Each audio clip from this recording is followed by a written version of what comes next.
He kōna I purangi tēnei nā te reo irirangi o Aotearoa.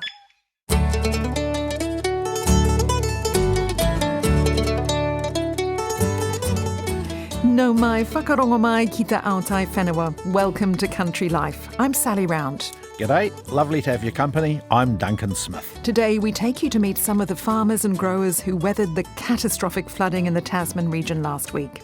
Cosmo Kentish-Barnes was there as the rain poured down during the second state of emergency in a fortnight, and he has a special report. But first, a quick look at some of the stories making rural news headlines this week. Canada has agreed to allow access for New Zealand dairy products following a long-running trade dispute. Dairy exporters have been blocked from the Canadian market despite the move being in breach of the CPTPP trade agreement. The Trade Minister Todd McClay says Canada has committed to making changes to its dairy quotas, which will deliver up to $157 million to New Zealand dairy exporters. New Zealand initiated formal dispute settlement proceedings in 2022. A dispute panel found in New Zealand's favour, but Canada failed to fully comply with the panel's ruling. Lessons from the Cyclone Gabrielle recovery effort are being shared with authorities in the flood-hit Tasman district. Hawke's Bay set up a task force to remove and manage swathes of silt, debris and waste following the fatal storm in February 2023. Workers moved 2.5 million cubic metres of silt, 1 million cubic metres of woody debris, and returned around 7,000 hectares of land to productivity. They also sorted through 12,500 broken orchard and vineyard posts. The task force's lead, Darren de Klerk, says they broke the bay up into 6 zones, triaged properties by severity, and then mapped out sorting and disposal sites, all to chomp the elephant one bit at a time. For us, one of the biggest probably learnings is just how you manage your contractor army. So having a standby list of contractors available so you're not having to kind of work through the procurement and contracting of suppliers in the heat of kind of the recovery phase. So, yeah. My thoughts are with them and they'll be trying their absolute best. Darren de Klerk says the work had to be methodical and communication with locals is vital. He says they managed to send only 100,000 tonnes of material to landfill. An improving rural economy has helped the Livestock Improvement Corporation post an improved result. The artificial breeding and herd testing company bottom line profit for the year ended May was $30.6 million. Compared to last year's $7.7 million, due to a bad batch of bull semen and weaker economic conditions. Its total revenue was up 10% to $295.1 million as farmer owners invested more into their herds. Prices for New Zealand's butter and cheese are at record highs, but the country's main export of milk powder hasn't risen to match. Figures out this week show the overall cost of food has risen 4.6% from last year, largely because of dairy products. Federated Farmers Dairy Chairman Carl Dean says overseas production of butter and cheese hasn't risen to meet demand, which is good news for New Zealand farmers. The sudden departure of the manager of Molesworth Station is raising questions about the future of New Zealand's largest farm. Jim Ward has spent 24 years farming sheep and beef on the stretch of Marlborough High Country, which spans about 180,000 hectares. Molesworth is owned by the Crown, managed by DOC and leased to Pamu, formerly Landcorp. RNZ understands Mr Ward has become increasingly frustrated about the lack of support to stop the spread of wilding pines there. He's not commenting on his departure, but here's South Canterbury farmer Matt Simpson, who's a friend of Mr Ward's. It's a real shame that we've lost a hell of a good advocate for high country and what have you, through Jim and Tracy. They've trained a lot of people as well with all the staff that have been through there. It's kind of being used as a kind of a test farm for the Crown to sort of see how things are going in the high country and how you can experiment in bits and pieces. But, there's a hell of a lot of knowledge that's walked out the gate with Jim Ward.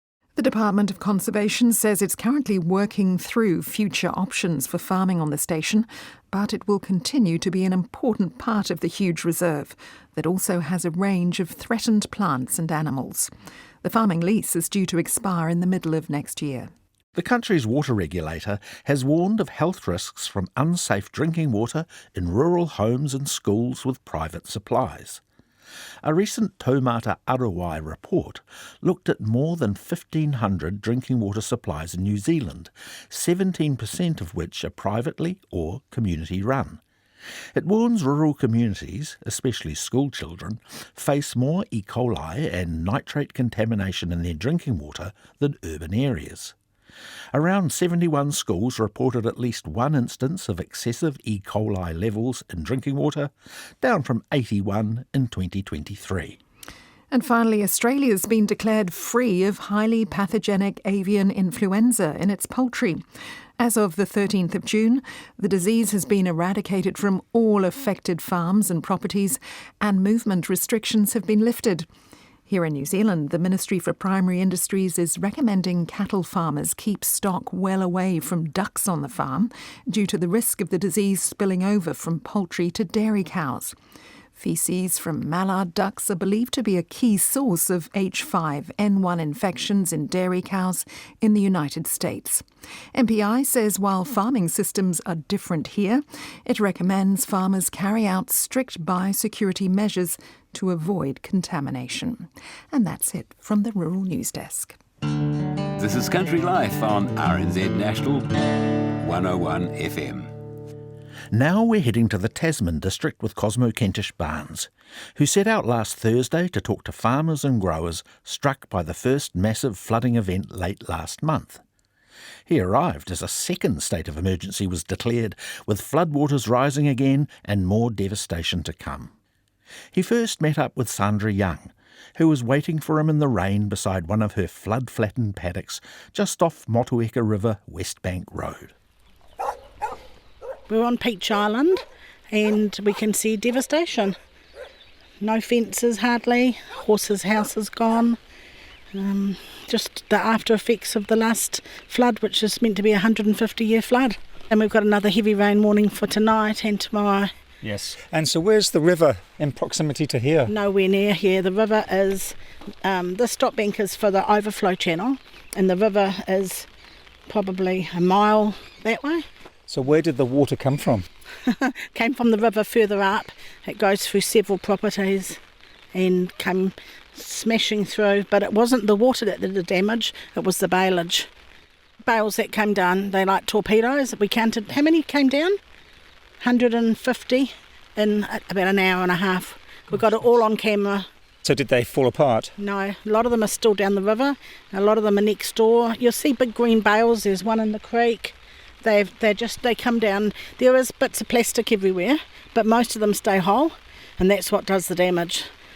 They're so heavy. They're so heavy, especially when they get wet. Yeah. So right where we're standing, this was totally covered in water. Yep. Well, Rupert's 6'5", and we stood by where you could see the water had got up to over 7 metres. 7 feet. Not 7 metres, the river was 7 metres, way over his head. Fast flowing water. Yes, absolute nightmare. So did you have animals down on these paddocks? Yes, but we moved them. We actually moved them on the Tuesday, thinking we'd be organised, and then they were in a stable that never floods, and that flooded, and we had 5 minutes to get them out. It was up to their knees, and within 5 or 10 minutes it was up to the horses' chests and the alpacas' necks. There's actually a bank as high as we're standing on around there that is meant to stop the flooding, but there's nothing would stop the flooding. Luckily, I guess your property's up on the hill there a bit. Thank God. Yeah, we count our blessings. We can go home at night and shut the door and just kind of try and switch off and focus on other things. Yes. But some poor souls, they're trapped, and where do they go to? You know, they've got nowhere to put their animals, and it's very scary. Can you access any assistance? Yes, we're going to get help. Rural Support are going to come out and help us. They came last time and they were a godsend. We've had a few neighbours offer to help. Rupert had to take out 100 bales of wet hay with the neighbours' help, and there was still 50 in the shed. They started to ignite. We didn't know about combustion, didn't think about it with everything else. They started to ignite? Yes, they got so hot that I spoke to a fireman friend, and he said if they're going to combust tonight, because it was tea time, you'll smell them. Well, we got to about 20 metres away, and it was this vile smell, and we had smoke coming out of the stable. We still had our 2 horses and our 2 alpacas in there. So panic mode. Rupert managed to get about 20 more bales out, and then our neighbours came and helped him. They struggled with the bale between them, full of water and mud. How are you coping? How stressful has it been? Oh, it really is stressful. It's hard to sleep. It's hard to switch off. But I cope by thinking, thank God that our animals are okay. My sister got run over by a horse. We moved her into the driveway. We didn't have time to make a pen. And so my sister was holding up a gate while my nephew, Rupert here, was tying it off. The next thing, a helicopter flew over to rescue a neighbour off their roof. And our horse panicked and she ran straight through the gate, knocked my sister to the ground and then clipped her head with her foot. And then we were inside and the next thing, the power went off, no telephone, no power, and our road was blocked. So we stayed up till 1:45 to make sure she was okay. You just have to cope. You have to look and think, well, we'll fix it one post at a time. Rupert sees the whole picture and looks and feels devastated and says, how are we going to cope? But we've been there and done this so many times now, we just have to cope. It's pretty tough, and the road is still closed. Yes, I think it's open to residents but closed to all the people tiki-touring past. Is it open all the way up the valley? As far as I know it is. Yes. The mailman's getting through now, so that's a good sign. So help is needed here. Oh, desperately. Really desperately. But we had tea brought to us, cooked by a 93-year-old who we've never met. It's very humbling. And you hear such wonderful stories like that little dog that got sucked down a drain pipe in Wakefield. And, I cried about that little dog. Anyway, she came out alive the next day. Someone helped find her. And then there was a beautiful horse called Star up the river, and everybody was praying he was all right, but he was found washed up on a beach. It's just heartbreaking. And then another neighbour, he's lost 18 cows. But then I got told some of them are alive. They've been washed up on another farm. So there are good things happening, but there's so much sadness everywhere. It just breaks your heart. But everybody pulls together. We've had so much love. We've had strangers coming and hugging us. We're very, very grateful for the support. What's the next step? First, we've got to take all the posts and wire, take all the staples out and just see what can be retrieved. And then we'll have to get rid of all the stuff that's no good. And just try and get this first paddock here done so that the horses and alpacas have a safe area. And then just keep working on everything as we can. So where are your animals now? They're locked in the stable again. So ready, they're back in the stable? Yeah, ready for tonight's deluge.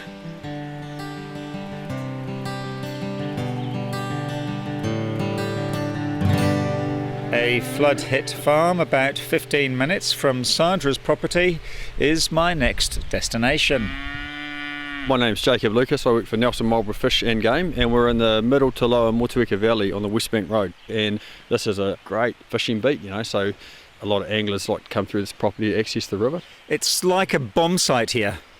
Yeah, this is just one farm of many that have been hit by this flood. This is sort of a representative of a Mott Valley farm. Just they're not really huge properties, but they run stock, and you'll see all the kiwi fruit orchards here damaged as well, because there's quite a few orchards in the Mott Valley as well. So a lot of them have been hit hard, and quite a few houses that have had water running through them too. Yes, and you've organised a group of local anglers to come here and help with the initial clean-up. That's right, yes. So it's just their way to give back, help out farmers. Some of the places, for example, this one we're on Vicky's, they've been providing generous access for decades, and this is just a one way that the anglers can help them out.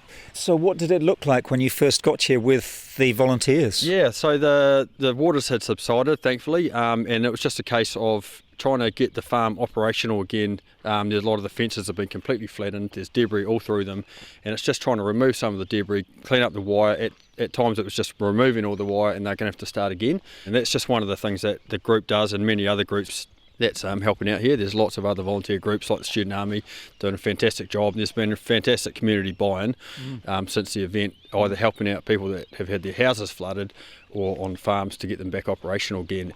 This is going to take weeks and weeks of hard work to get these farms back operational.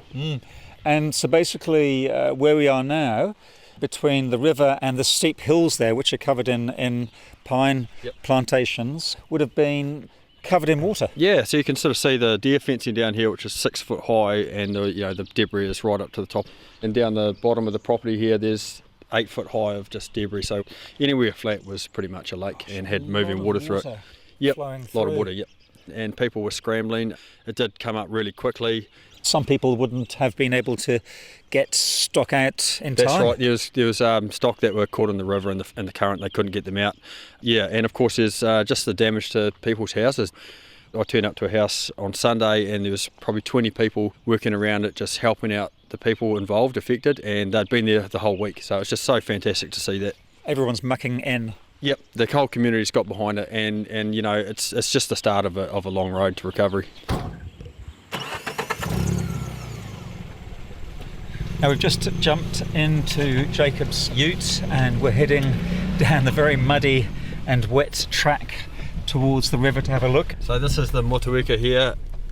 Yeah, you can see some of the big piles of debris that we've already been heaped up. They're ready to be burned. So we're just coming up to Red Stickard House now on your left. So we were just sort of working here, just clearing all the boundary fence. So the key is just trying to get that boundary fence back up and running for Vicky. And I think there's another, the Student Volunteer Army might be turning up in the next few days. The river's still quite high. Yeah, it's down to about 120 cubics. Was about 2,700 in the peak of the flood. I guess people will be looking in the future to things like stop banks to stop this from happening again. Yeah. I mean, luckily the Motueka Township stop banks had just been upgraded by the council, and they did a fantastic job with that just in the nick of time. And they did their job. Driving up now to where there's a lot of silt. It's totally covered all the grass. Yeah. It's rainy and starting to get dark here, so it's becoming quite hard to see. Yep.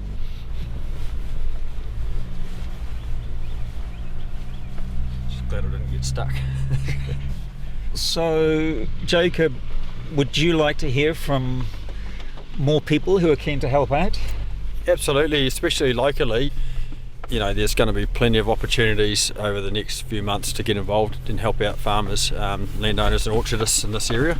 So you can register your interest with the Rural Support Trust, and they can direct you towards properties, or they'll help organise some events to clean up farms. Do you want me to just race something quickly? Yeah. Jacob thinks that Vicky has turned up and he's going to see if she's willing to have a wee chat. Come inside, Cosmo.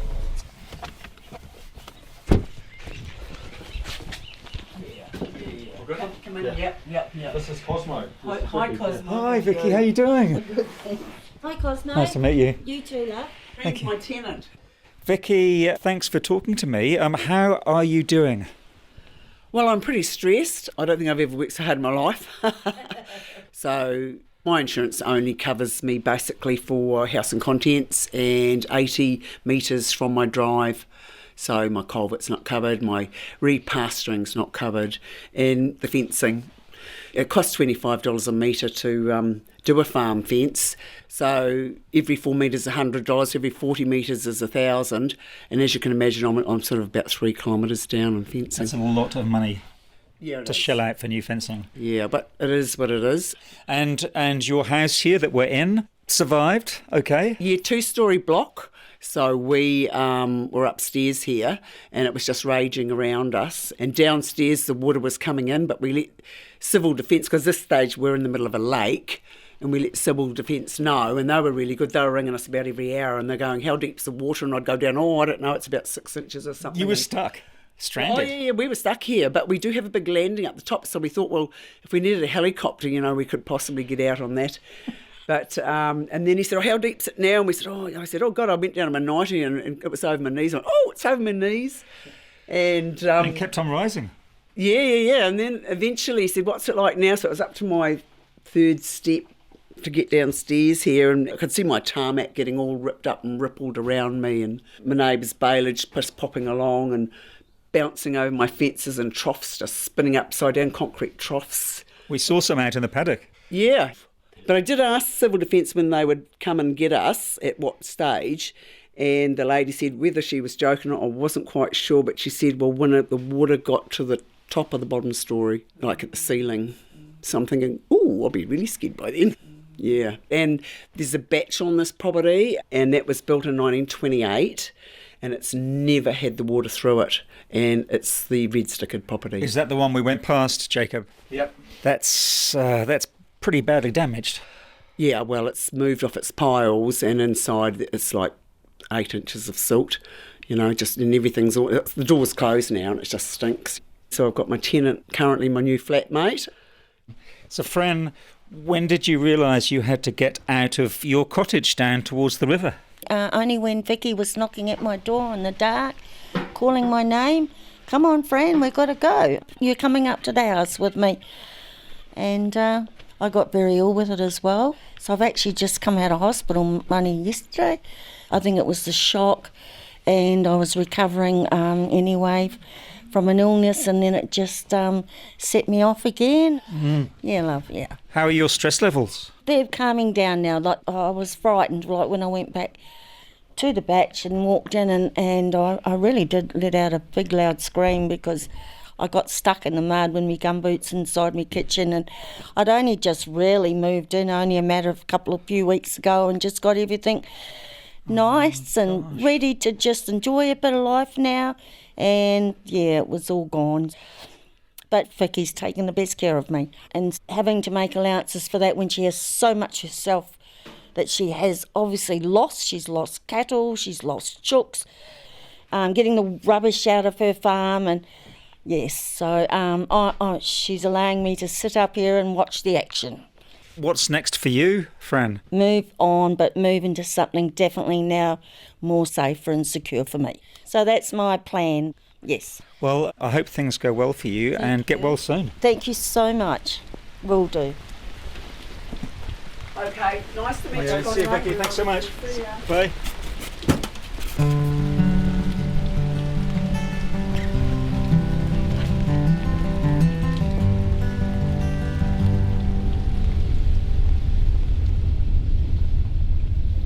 Okay, I am on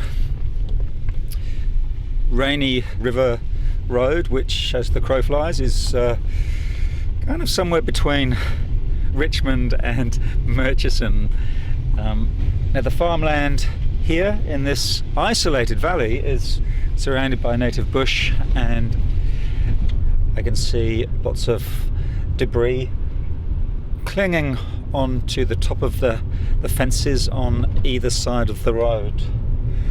I am here to meet young dairy farmers Kevin and Kyla Freeman to see how they are doing, because I believe their property was badly affected by the last floods, and today there's an orange weather warning, so a lot more rain is expected, and in fact it's raining right now and it looks like it's getting heavier.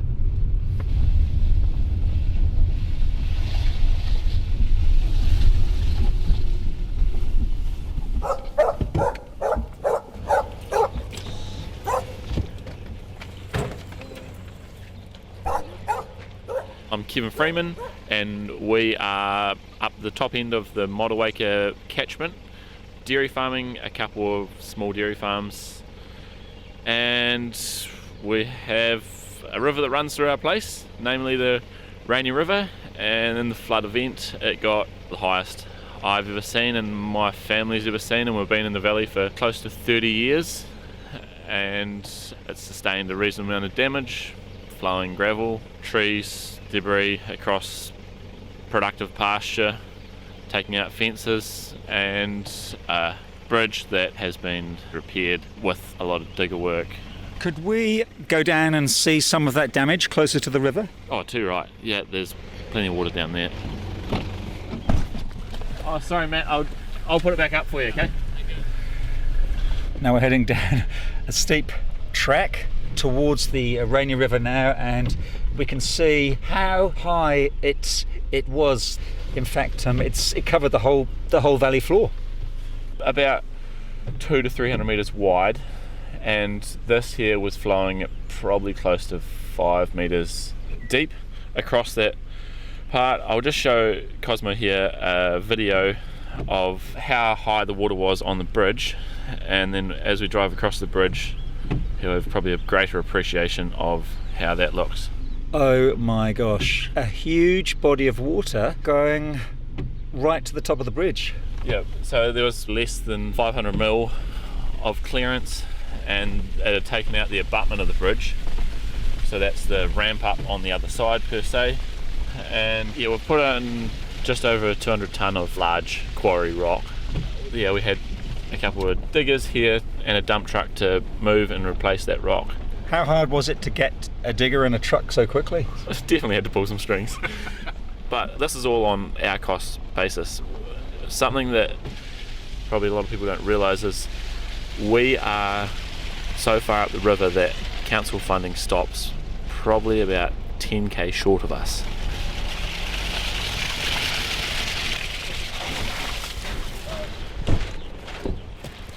Now, Kevin, we've stopped at the bridge that was badly damaged, and it's already been repaired enough for you to get stock and machinery across, and you've built up some pretty big banks here with lots of rocks.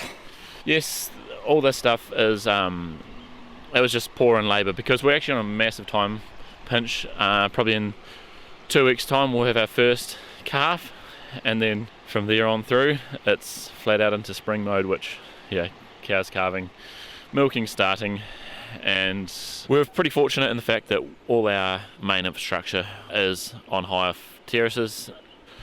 I suppose another blessing for us is that all our cows are off farm currently, so they're down on another it's actually my parents' support block, and knowing that the weather was coming, there was cows moved to higher pasture, but we did lose probably another 6 hectares of grazing land that we cannot graze, which you definitely need for springtime because the shoulders of the season are your time where you need all your pasture. And unfortunately the paddocks on the other side of this river are badly damaged, aren't they?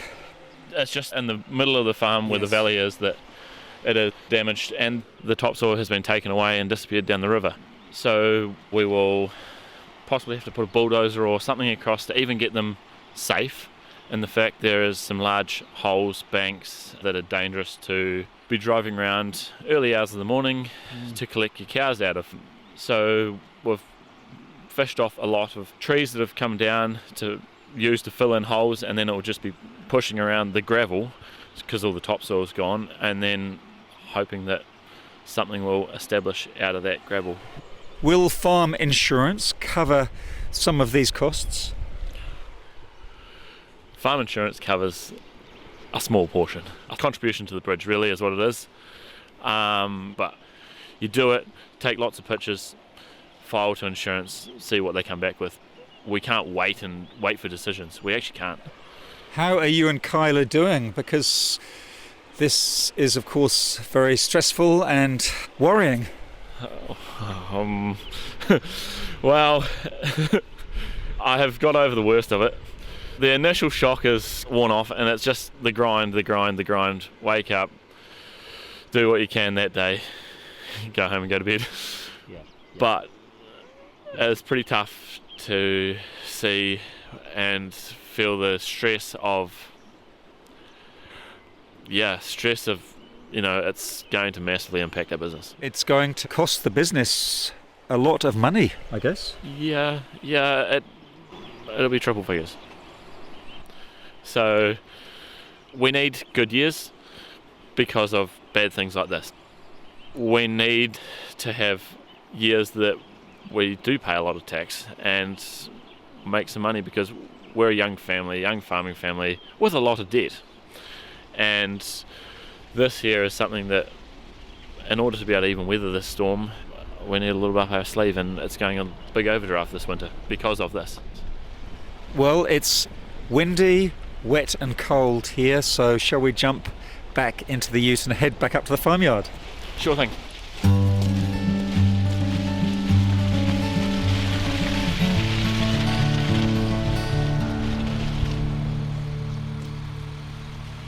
Hello. I'm Cosmo. Andrew. Local volunteer firefighters Andrew and Laura Fry and Andrew's dad Kevin have a farm and an agricultural contracting business on the west bank of the Motupeko River. So we're at 389 Kahatu-Kawatiri Highway, and we're expecting 80 odd mils in the next day or so, yes. So it's a bit nerve-wracking. You had quite a lot of damage from the first flood here, didn't you? Yes, so we've probably lost 2 hectares of land, and I'd say another 3 at least that's scoured that we can't use for the coming season. Yes, and the yard here looks like a lake in and out of the buildings. Yes, so we've had probably over 100 mil through all our sheds, silt and everything else that comes with the river. So we've only managed, it's taken us 3 days to clean this shed up to the state it's in, and there's a lot more to be done everywhere, no matter where you look at the moment. And you've lost a combine harvester? Potentially, I'm picking it's gone. We're trying to use it, but it's not happy about life.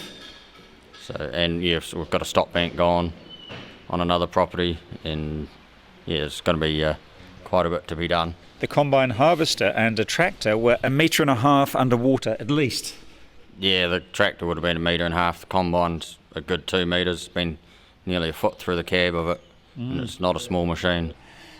How are you holding up? A lot better now. The first few days after all this, we were pretty down in the dumps. Father was pretty down in the dumps, I'd say, as well. I guess you work your whole life towards doing something, and a 2-day event like this has pretty much touched every property that we're connected to in one way or another. Yes. How far is the river from where we are standing now? It would be about 500 metres, I'm picking. And all the land between the river and here was covered in water? Yeah, correct. So the whole river changed its direction for our yard. I see we've had a few Facebook posts my wife put up, and people were commenting about we've been in a floodplain. Well, it wasn't a floodplain. Well, it was hundreds of years ago, but it's never had water where we had water a couple of weeks ago. And it's unloaded everything on the property. We've lost all the willow, so all the filtering's gone. So that, as you can see, there's just debris. There's everything out there, cactuses, bricks, trees, containers, plastic. It's amazing how much has come down the river. What do you farm here on the land? We do mainly maize grain. We do a little bit of lucerne. We do maize all through the Mott Valley, so I think we had 63 hectares of maize grain to harvest this year, and we've just finished. I guess you've lost some very fertile cropping paddocks along the river. Yeah, I don't know what to do out there at this stage. You know, we're very passionate about the soil. Spent years and years doing everything we can to protect it and, you know, look after it, and then, just basically one day or a good afternoon and it's all gone. Now you've got a hop garden here. Tell me about that. So we grow hops as well. Was the hop grower of the year last year. I don't think we'll get that title again for the way the garden is, but we've got not quite 11 hectares of hops, so it's quite a good little spot down there, but that's copped a fair bit of the debris too, so I'm not expecting to grow hops this year. We just don't have the funds to be doing everything at once, so unfortunately some things are going to have to wait. How would you describe the hop garden now? What does it look like? Structurally it's not too bad. There's only a handful of bits and pieces fallen over, but it's the plants, because there's 3,030 plants in our garden per hectare, so every plant has a wire hook for the stringing, and every hook has something caught on it. So if it's grass or if it's sticks or and then a lot of the plants are buried in silt, so it's going to be quite a chore to get that back to a state we can even drive a tractor around in there. Is there any way you can protect this property here from flooding? Are you going to build a bank? What will you do to stop this happening again? Well, at the moment we're in defensive mode, so we have still got gear on the edges of the river, trying to shift beaches a little bit, give us capacity. So we're just trying to defend the land we've got. Going forward, I'm not sure what we'll be doing. It's never been an issue flooding at this end of the farm before, so if we can sort of get the river widened at the top, which we have done already, give it more capacity, I think we should be fine. And during the weather event, did you have to help a lot of people as a volunteer firefighter? It wasn't too bad in the end, but yeah, just vehicles mainly in water, getting themselves into silly situations and not giving enough respect to the power of water. You know, it's very powerful. We got evacuated in our house in the Tapawera township, so it was coming down the main street in Tapawera, the water, and so yeah, there was lots of battles on multiple fronts, and we didn't realise how bad the farm was suffering because we were occupied doing doing that job. But a lot of people will let me know they were checking on Dad and stuff on his own. So. Now, Kevin, you were marooned on this farm for a few days. A couple of days, yeah. Or it might have been, 3 roughly, yeah. How are your stress levels? How are you feeling? Not too bad now. It's a bit hard to take for the first 3 or 4 days, yeah. And you ended up in hospital? Yeah, I think mainly because my blood sugar levels got a bit high, but probably because I was eating all the wrong things because of the stress, I guess. So. Yep. And Andrew was saying that you've managed to save a big John Deere tractor. How did you get it out of the paddock before it was totally immersed in water? Well, very lucky the neighbour next door leases a bit of land, and he called Andrew and said it was there, and he got it out for us. And I'd like to say a special big thank you, because that tractor's $400,000 worth saved, so great. How did he get to it? It was in water, would have been up to his chest at least. Water was just up underneath the rims on the back wheels. It was almost over the front wheels. So right up to where the motor is? Yes, definitely, yeah. There was water coming out off the fan when he started it, apparently. How amazing he was able to do that and start the motor up. Down there the other day and saw where he went and the height of the water, he would have been taking quite a risk. And we're very thankful for that. What can you see happening over the next few weeks and months here? Just trying to clean up so we can function on the land again and try and sort out how and when and how it's going to get paid for. That's going to be a big issue for quite some time, I'd imagine. So. Yeah, we don't have a 100% number on it, but long term with the projects with the stock bank and whatever other river work we've got to do and potentially replacing some machinery, insurance will cop up for some, but yes, we're just going to have to pick our battles and do what we need to do first, and some things may take years to get done. We just have to chip away at it as we can afford it. And it sounds like there's been lots of community support, everyone's come together. It's about the only good thing out of the whole situation, to be fair. It's been amazing how many people have helped out or offered things or actually delivered things and done things. Now, Laura, you've been checking on the sheep? Yeah, there's some sheep that we've had in the loose end paddock there, but one of them's just broken the brake, so I just chase them back down off, because otherwise if they come up into the yard, they'll get out onto the road. But yeah, there was a little downpour while I was out there. Yeah, it's getting heavier, isn't it? Yeah, the quad bike was struggling in a couple of places. And how are you doing? I'm alright. Kindy's closed today, so we've got the rug rats at home, but our laundry looks like a mud pit at the moment from the last 2 weeks of mud and rain. But just trying to do my bit to support my husband and my father-in-law, so I'm just out here doing what we can. And Kindy's closed because of the orange weather warning today? Yeah, they're expecting this one to be on par with the one that happened 2 weeks ago, and that meant that there was a bit of a river kind of running through the back of the Kindy and washed away a lot of the bark and whatnot out of the playground. And some of the teachers actually work here from afar, so they have to come to and leave to get home again, so they're concerned that they wouldn't be able to get home today, so they've decided to call it and close it for today. Are you expecting to be called out later on today as a volunteer firefighter? We are expecting to need to be there for some evacuations, but hopefully people are learnt from the last one and stay safe and stay away from the rivers. So yeah, that would be a big bonus for us if we don't have to deal with those. Now, you've just checked your phone and the weather warning has gone from orange to red. Yes, I've just checked with this lovely network of ladies called the Rural Mums Group, and it's a local group that we all kind of stick together and help each other out.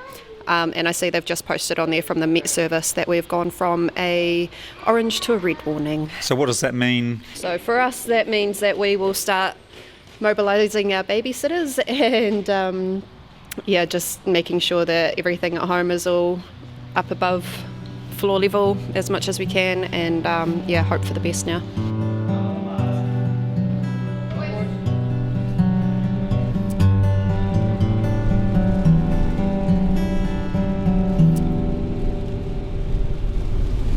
Well, as Laura said, the weather warning has gone from orange to red here, and the rain certainly is getting a lot heavier. I am driving through Tapawera now and heading towards Upper Stanley Road to meet with deer farmer Judith Rowe to find out how she's doing.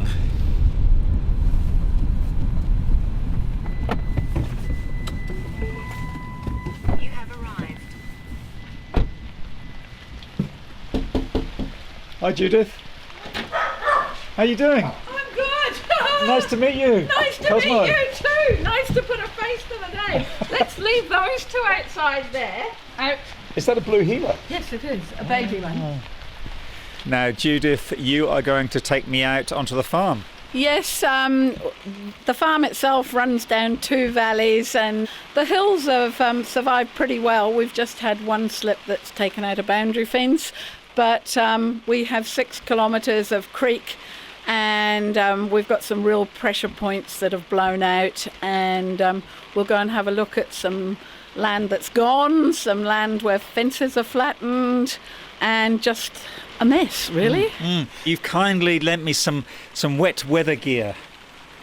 Thank you. Yeah, we're struggling to have dry wet weather gear at the moment. We've got a lot of mud and a lot of wet round the back door, but luckily my husband's away for a couple of days, and so we've kitted you out in his gear. Let's do it. Yeah. Let's go. Right, out to the shed. Out to the shed. I'm on your programme. Every cloud has a silver lining. I lie in bed and we listen to you. How do I open that? So you twist that. Oh, cool. Thank you. You hop in here. Into the side-by-side and hello. This is Rosie. Rosie thinks that one of my microphones, which has a windshield on it, is a little baby rabbit. Where are we going? Over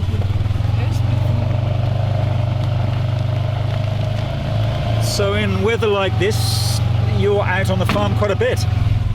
Yes, it means you've got to shift all the animals twice because of the way we farm, and during the winter we're break feeding animals and we're supplementary feeding deer. So we're just going over to a large block of QE2 to see the beautiful fence that had been erected and is now flat on the ground.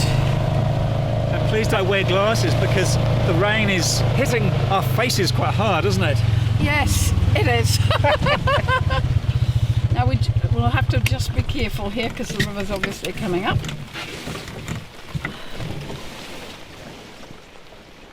So what we're looking at is a stretch of fence that went across, and a very small stream used to run through here. It's a big, fast-flowing river right now.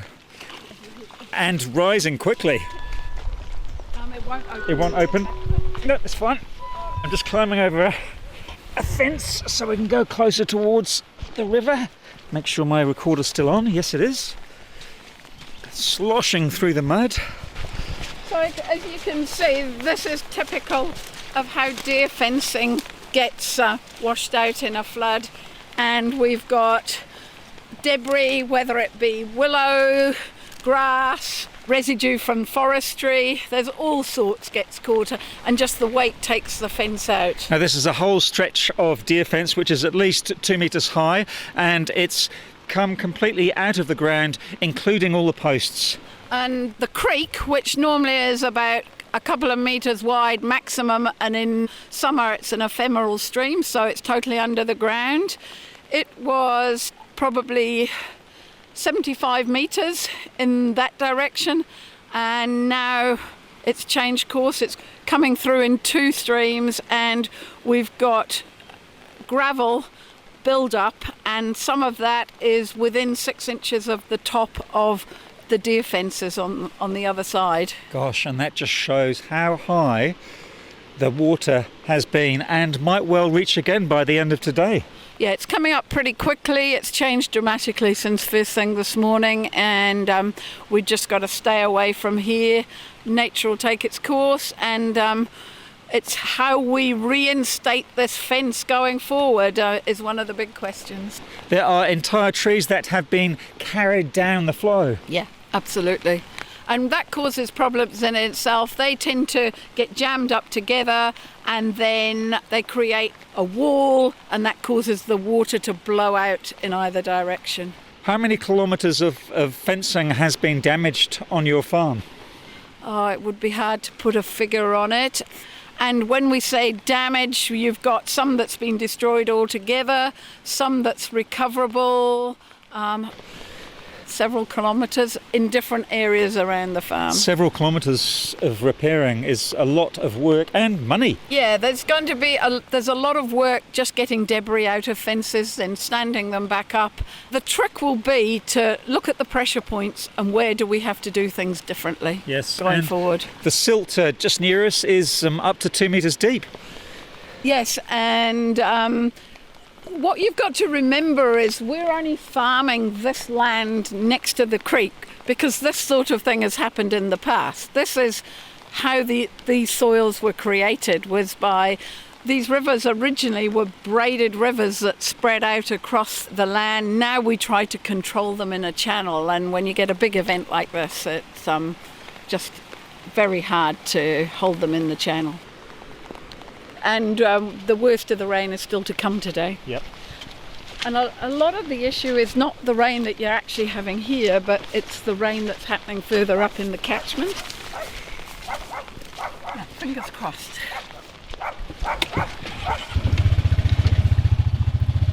Tell me about the dog that's on your lap. This is Rafa. He's a 2-year-old wirehead Jack Russell. If anybody has Jack Russells, they beat to their own drum. He does his own thing when he wants to do it. Now we've come into another paddock and we're heading down towards a creek. So all of this bottom fence line was full of debris all round. We've cleared all this already, and this is the gate that was washed out, and we're missing fencing all around the bottom of this paddock. And you can see the force of how the water's cut through here, created holes. It's a mess, really, isn't it? Let's get out and have a look. And we've tidied this bit up so far.